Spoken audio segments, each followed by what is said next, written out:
Good morning.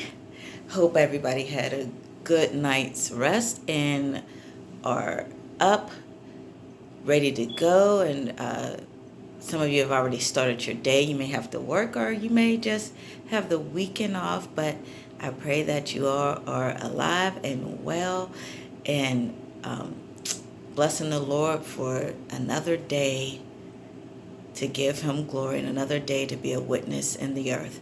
So yesterday we left off with a chapter 4, and this is where the final verdict was for uh, Esther and Mordecai and all the crew, Esther and her handmaids and everybody who was working with her to fast and pray, and Mordecai and all the Jews on his end to fast and pray. And Esther was to go before the king the next day.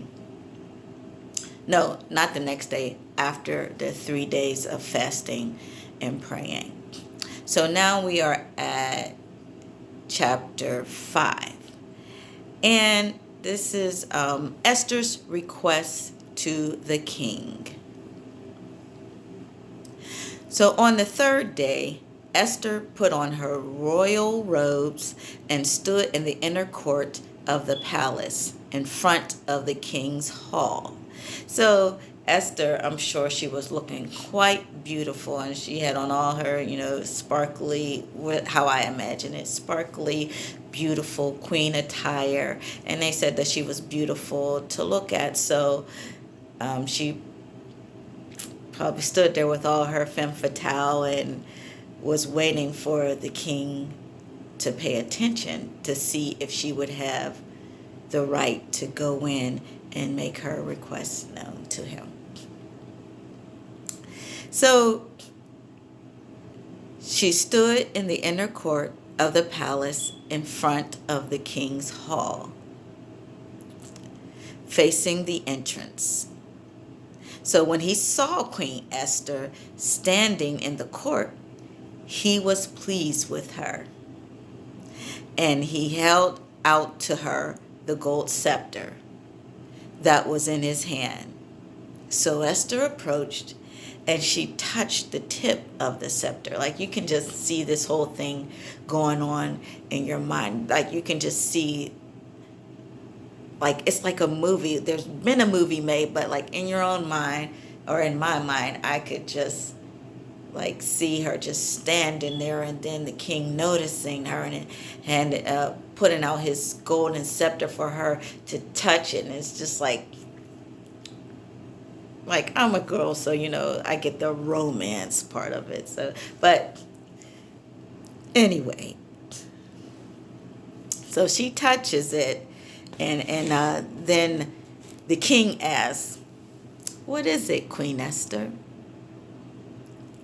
What is your request? Even up to the half of my kingdom, it will be given to you." So she says, "If it pleases the king, let the king together with Haman come today to a banquet I have prepared for him." So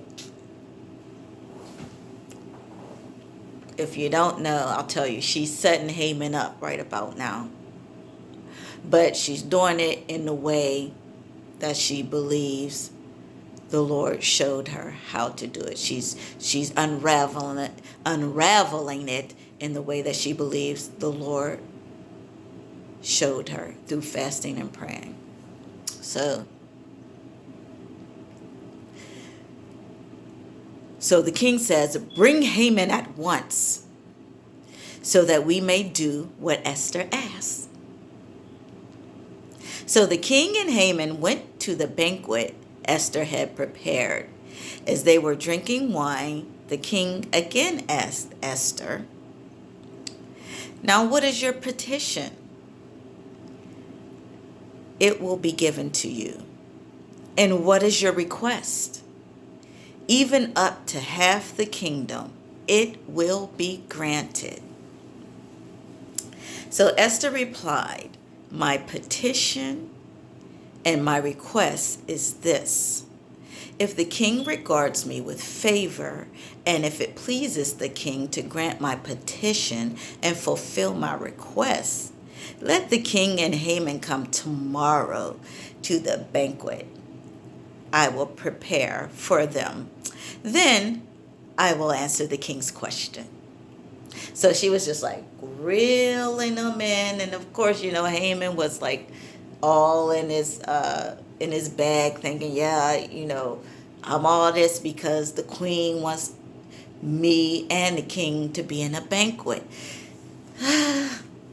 But we know what's about to happen. And one thing I wanted to share with you too was when I was reading, what stood out to me was when he asked, "What is your petition and what is your request?" I was like, well, why would he ask what is her petition and what is her request instead of just saying, well, what is your request? And I believe that, the Lord showed me something as simple as, when you have a petition, it's not just you, you're the one carrying the petition, but there are many signatures on that document that is requesting the favor of whatever it is that you need, or that wants something to be done. And there's like so many signatures on there on that petition that you need in order to get that petition granted. And a request, that's personal. That is what you are asking on behalf of yourself, basically, what you're asking for. The petition is on the behalf of the people, and the request is what you're asking for. So now we go on to Haman's rage against Mordecai. Haman went out that day. Of course, he was so happy and in high spirits. He was probably marching home like, or maybe he was on his horse because he was like the second in command. So he was in, high authority because of what the king did. He gave him that position. So he was probably on his horse, galloping, happy that, that this is going on, that this is the second time that I've been invited to a banquet with the king and queen, so I must be some kind of special. So, but when he saw Mordecai at the king's gate and observed that he neither rose nor showed fear in his presence, he was filled with rage against Mordecai. Nevertheless, Haman restrained himself and went home. Calling together his friends and Zeresh, his wife, that was his wife's name, Zeresh, Haman boasted to them about his vast wealth, his many sons, and all the ways the king had honored him and how he had elevated him above the other nobles and officials. Again, he was full of himself. And he was feeling himself. And that's not all, Haman added. I'm the only person Queen Esther invited to accompany. I'm the only person Queen Esther invited to accompany the king to the banquet she gave. And she has invited me along with the king tomorrow. Can you believe it?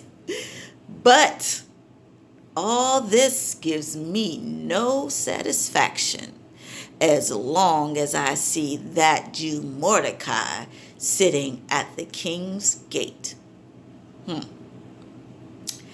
His wife Zeresh and all his friends said to him, have a pole set up, reaching to a height of 50 cubits, and ask the king in the morning to have Mordecai impaled upon it. Then go with the king to the banquet and enjoy yourself. This suggestion, so it delighted Haman, and he had the pole set up.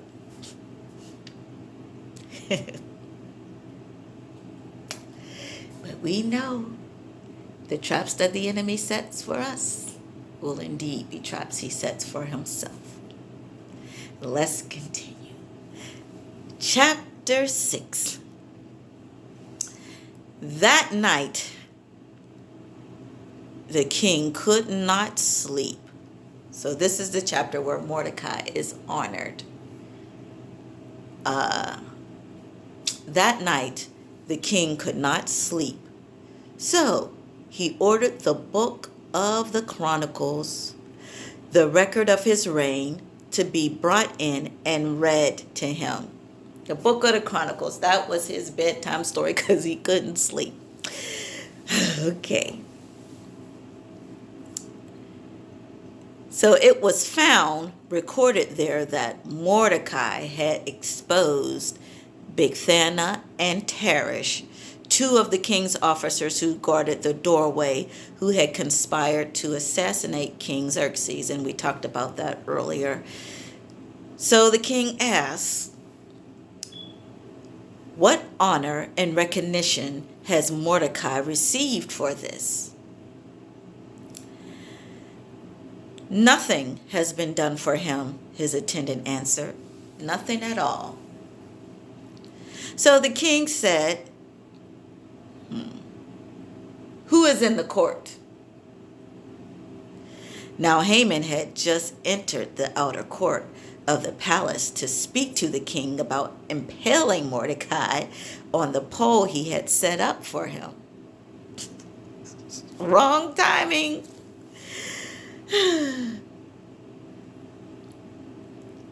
So his attendants answered, Haman is standing in the court, sir. So the king said, bring him in.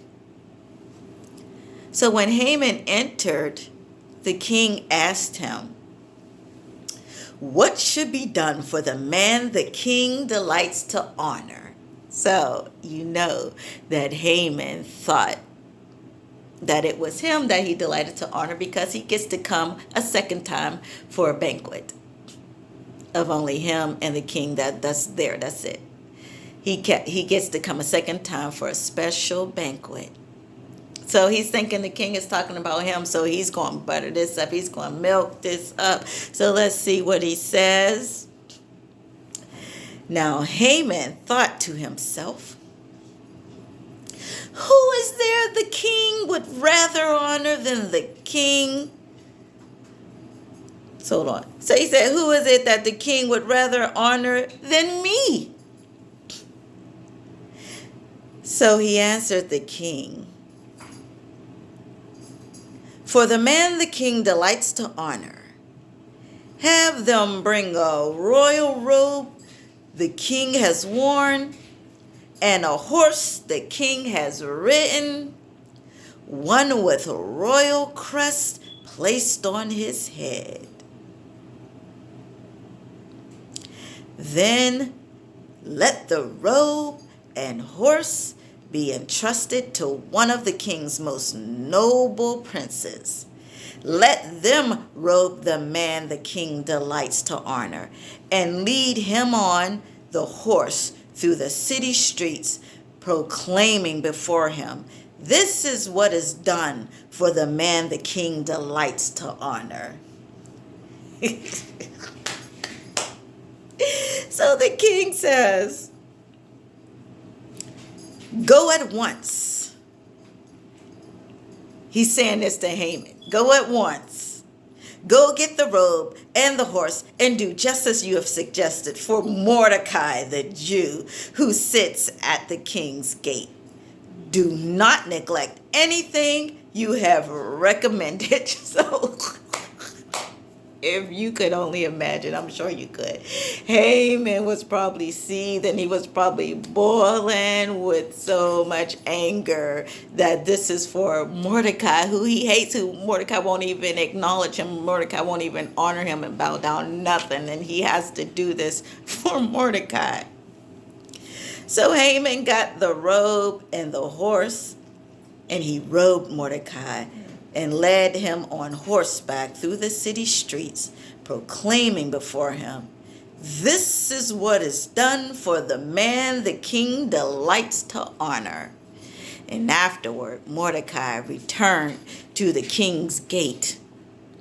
But Haman rushed home with his head covered in grief and told Zeresh, his wife, and all his friends everything that had happened to him, how humiliated he was.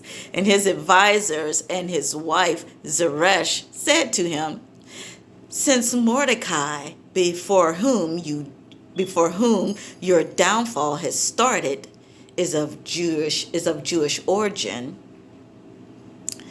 you cannot stand against him. You will surely come to ruin." After they then advised them already to set up this poll and everything, now they said, because Mordecai is Jewish, you're going to come to ruin, which was the truth. While they were still talking with him, the king's eunuchs arrived and hurried Haman away to the banquet Esther has prepared. And that's the end for this morning. And I'll get back to you at some point this afternoon. And I think we'll finish up today. So I hope you enjoyed the chapters 6 and 7 of the book of Esther. And Haman is getting ready to come to his demise. He's going to find out you cannot mess with God's people and be a winner. So, see you later.